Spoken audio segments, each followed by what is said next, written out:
কিরম সগুন হয়ে গেছে, একটা লোকজন নেই, কাস্টমার নেই, কোনে যে গেল সবাই। দোকানপাট বন্ধ হয়ে ঘরে চলে যাবো না তাই ভাবতেছি।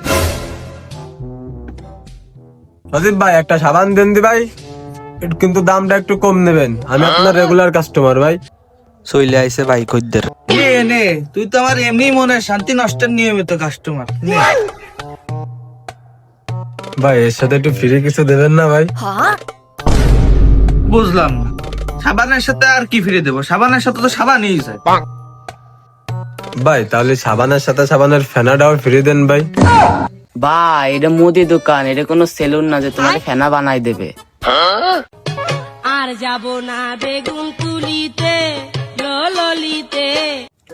ভাই সাবান নিলে কি আপনার দোকানে কোনো পয়েন্ট জমবে নাকি ভাই? লয়ালিটির কোনো ব্যবস্থা আছে?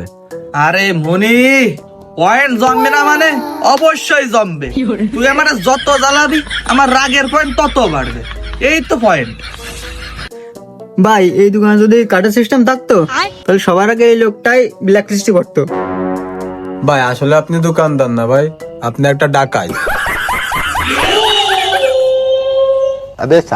5 টাকার একটা কয়েল তো নিয়ে আইছিলাম, তা ভাই পাচ্ছি না, কোনে মানে হারাই গেছে ভাই, একটু কম টুম নেওয়া যাবে না? তুমি 5 টাকা কম দিচ্ছ সমস্যা নেই, আমি আমার 5% মাথার গরমে ট্যাক্স বাড়াইলাম। ভাই কাস্টমার এভাবে কেউ ট্যাক্স দেয় নাকি ভাই? মনি, আমার দোকানে জিএসটি না, আমার দোকানে এসএসটি, সজীব সাপার ট্যাক্স চলে, বুঝেছো? ভাই এটা কোনো মুদির দোকান না, এটা হলো মানসিক ট্রেনিং সেন্টার। এই দোকানেতে কেনাকাটা করলে মানসিক স্বাস্থ্য এমনি কমে যায়।